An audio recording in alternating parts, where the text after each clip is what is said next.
to you by Usual Suspects.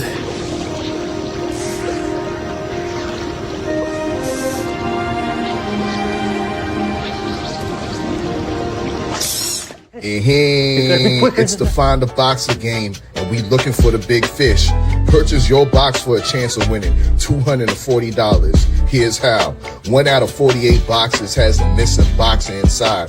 Purchase your box or boxes by Cash Apping, $ usual 50/50. Include your box number, name, and email address, and your box number will be sent to you ASAP.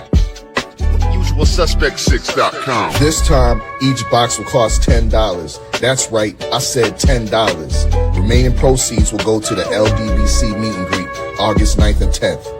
It's a Usual Suspecting. Shalom, and welcome back to my channel.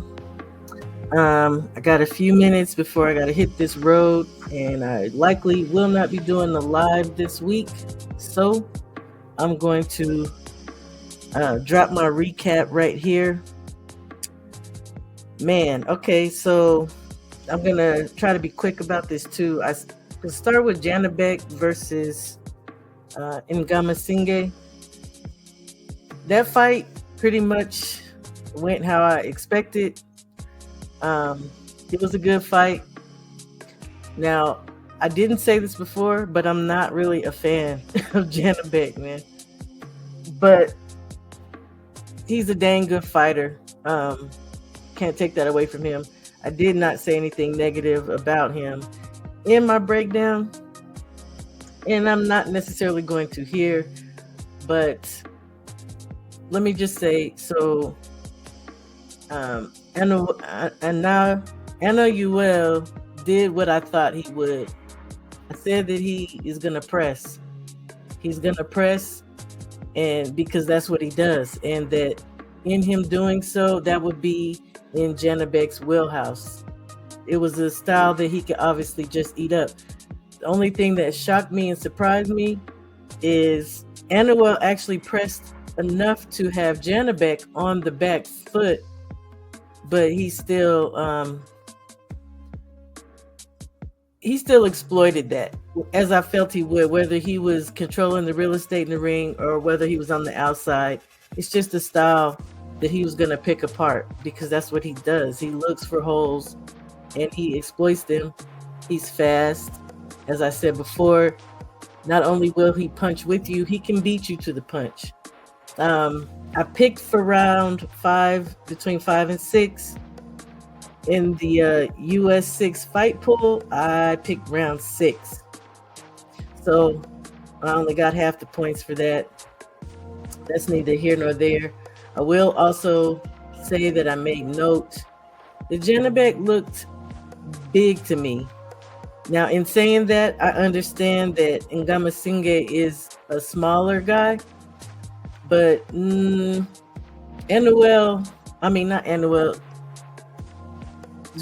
looked big. I really believe that he should move up. He did call out Canelo. I don't know that I necessarily care about that fight. It will be a good fight, don't get me wrong. But yeah, and you know, it's easy for us to say, yes, if these guys make weight, then they can. But do we not remember a few fights back where he fainted on his way up to the scale? That should tell us something. I've also said in another video about Janibek that I felt like he's big, and that there were some guys, about 3 guys that I named, that he should maybe consider fighting. With all that being said, I would like to see him quickly ushered up out of that division. Fight Laura. Who else has the belts?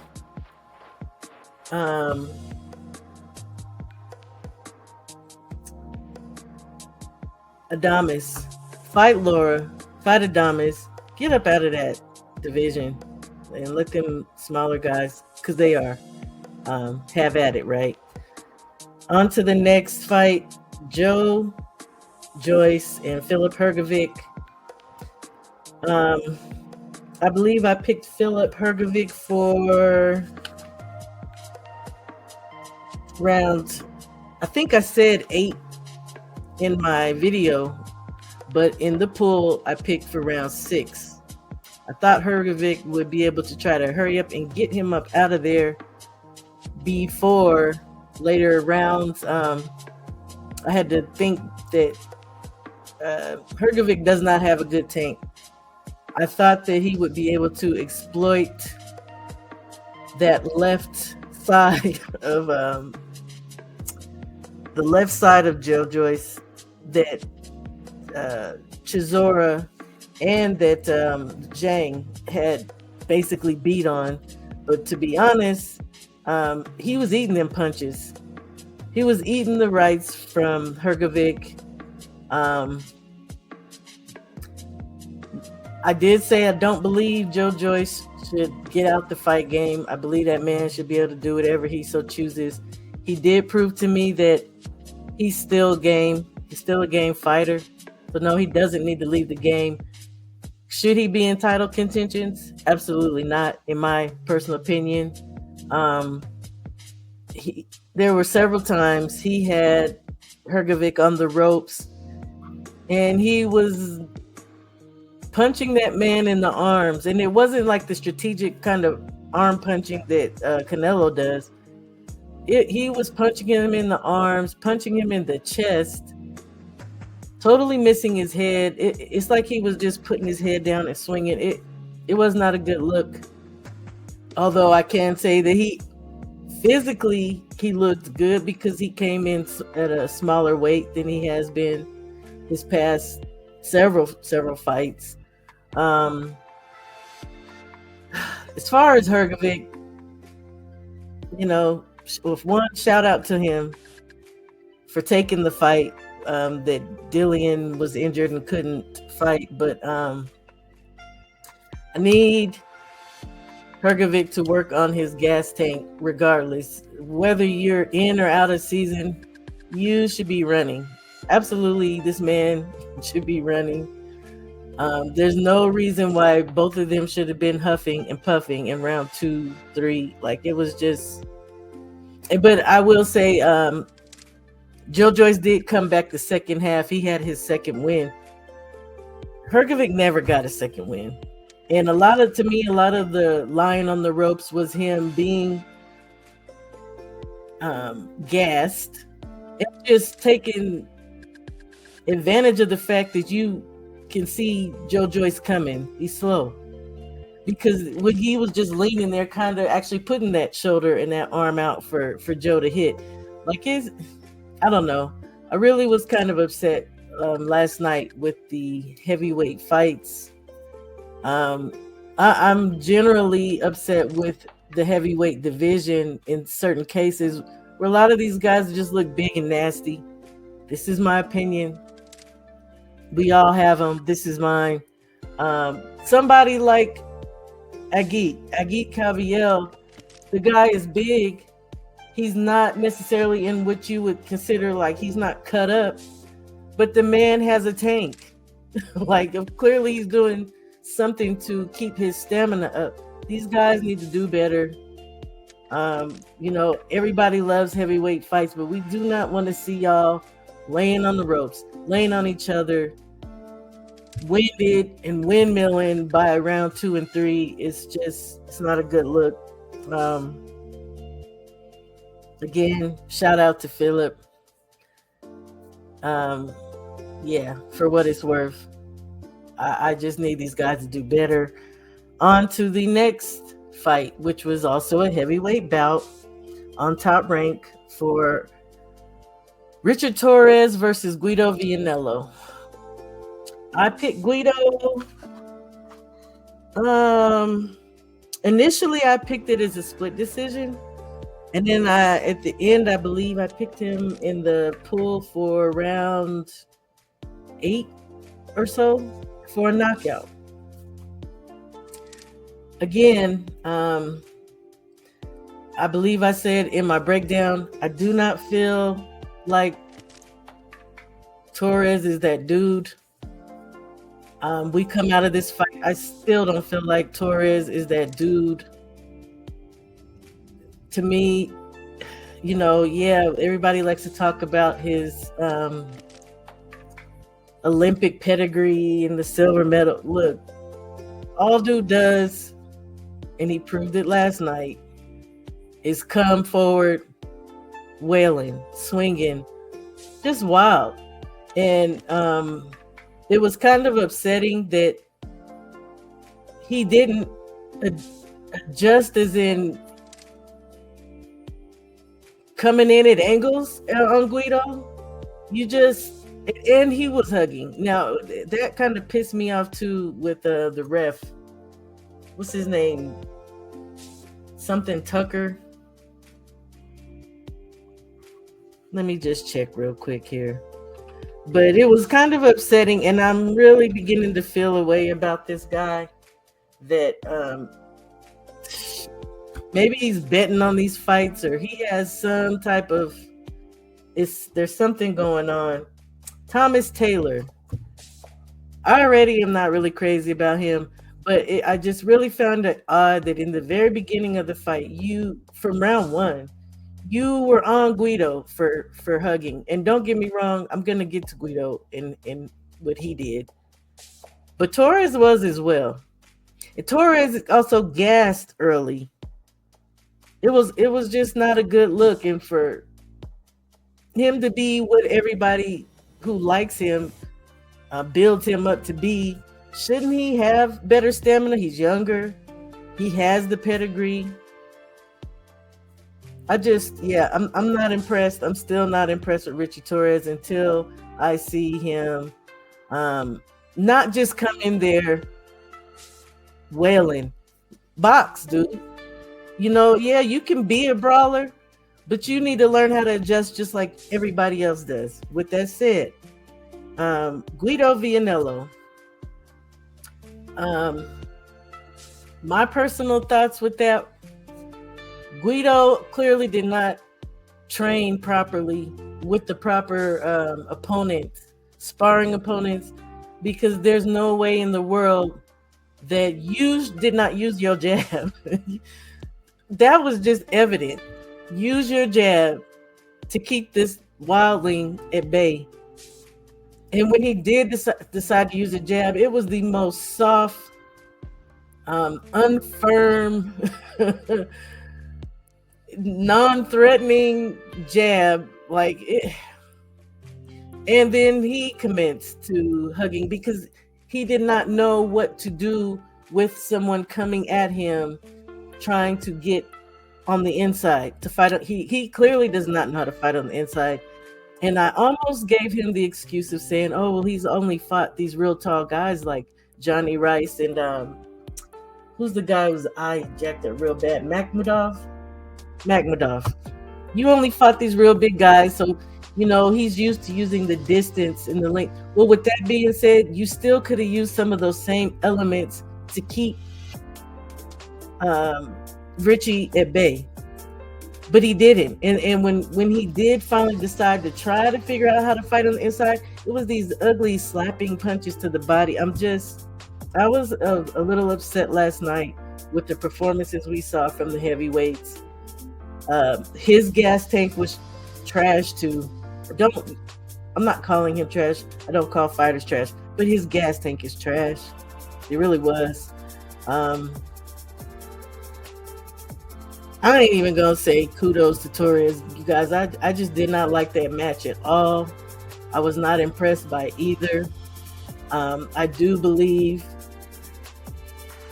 I don't feel like Torres was necessarily exposed because I didn't think he was that in the first place, but I think he's going to be exposed.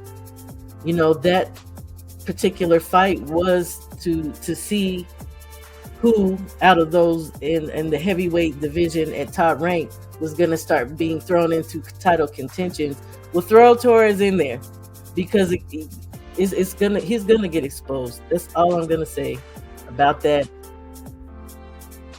trash match to me. Whatever. Zoo and Spencer. That one, I believe. I had Zoo by unanimous decision. I think a lot of people maybe did. What I will say about Joey Spencer is shame. Shame on you for going all the way down there to Australia and stinking up the place. You didn't even lay an egg. You didn't even throw punches. And in my breakdown, I said that he likes James Toney and that he's fought in the style of a shell. I've also seen him going in with the high guard. Well, last night he comes in there with the half guard. Half guard. What was that? Why are you trying out different stuff? Like, find something and make it stick, make it work. I just I hate to say that I feel like maybe dude went in there and laid down on purpose, but what else can be said about what happened? You talked a lot of smack, you know, and then you went out there and you did nothing, and then, you know, it was upsetting to see you. Your dad was over there in the corner telling you, hey man, throw your hands, not even just let your hands go, throw them in the first place. And he just kind of sat there and like it was just very frustrating to watch. And in doing what you did, Joey, you made Tim Tszyu look like spectacular. And I'm still not convinced that Tim Tszyu is back. It's easy to go in there, and I'm not a fighter. I ain't never, you know what I'm saying? I'm not no professional boxer. But how hard can it be to go in there and look spectacular against someone who's not throwing any punches, who's not responding? The few times Joey threw his hands and he was hitting Tszyu in the body, there were like huge immediate reactions. Tim Tszyu did not like that. The man, not only did it stop him and reset him, he totally backed off. And what did Joey do with that? Nothing. He did nothing. You know, yeah. Last Saturday was a frustrating night for me watching these fights. I just feel like sometimes, like, what are these guys doing besides collecting a check? Either you're and that's just in these main bouts, you guys, because some of the undercards, they were, to me, I feel like they were better fights. They were good fights, but Joey, you allowed Tszyu to just look spectacular, and we're still not really sure. I believe anybody with some sense is still not really sure what Tim Tszyu is gonna look like. How he gonna fare at 54? Yes, I would like to see him fighting Keith Thurman. As of right now, I can't say who I would pick. We're just gonna have to see how this pans out, specifically for Tim Tszyu. For Joey Spencer, I don't know, dude. I just don't even know what to say for him. I already said I felt like he's not the puncher that he thinks he is. Maybe move down to 47 and give it a whirl. Because he actually did look smaller in this fight too than he did his last fight. Like his eyes look like they had a little darkness under him. I don't know what's going on with Joey Spencer. I guess shout out to Tim Tszyu. But we shall see. We shall see what's going to happen with you and for you going forward. I will also make note of something. There was a heavyweight bout right before the Tim Tszyu Joey Spencer fight.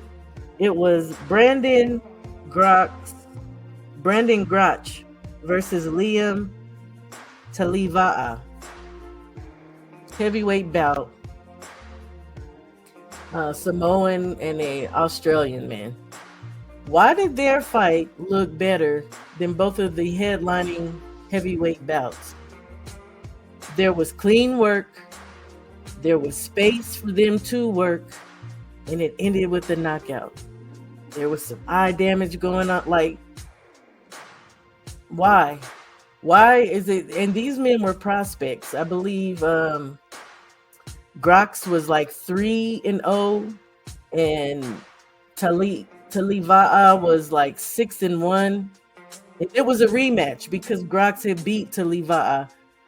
Why did that heavyweight bout look way better than the headlining heavyweight bouts? I don't know. Look, it is what it is. Next weekend, we have one fight as far as the US 6 card goes. That's going to be Ennis versus Amantis Stanionis. Boots Ennis versus Amantis Stanionis. I will just say this. I'm not picking Boots off top. In a few spaces, I have spoken to the fact that I believe there are things that are problematic about Boots. With that said, don't get me wrong, I like Boots. I have liked Boots. I have liked Boots. And I still like Boots. But I also am not about to cap and lie about what my eyes see. And when I really start like deep diving into film, you know, there are things that I see immediately in fights, but being that I'm still semi new to this, when I start studying film, then I really see things, and adjustments are going to have to be made on, and I feel like that's going to be on Boots' side. I know how Amantis is coming, and I have a feeling Amantis is not going to change much as to how he's going to go about fighting Boots. Sure, he's going to study film. Surely they'll both study film and their opponent. But if Amantis is to adjust, it's going to be offensively to, I don't like the word expose because that's not the word I want to use, to get advantage over Boots in the fight. I think Boots defensively and offensively is going to have to do some things in order to fight Amantis. Because I'm not doing a live this week, I'm going to try to do a good, for myself, thorough breakdown with a little bit of film in it to point out some things that I see. And in doing my film study, I might find some stuff about Amantis that is questionable. We'll just see what happens. Thank you guys for rocking with me. Thank you for stopping by my channel. Please subscribe if you have not. Please hit the like button. Please hit the like button. I don't know why people come through here and give me like 5 likes, but clearly people are returning. It is what it is. Just please do it. I'd appreciate that. I appreciate the views in the first place, okay? And I definitely appreciate my family that I rock with that returns. Can't thank you guys enough. I do have some extra content coming up that is not boxing, but I think a lot of my family will like and appreciate it. Shout out to you all. Many blessings to you and your family always. Shalom.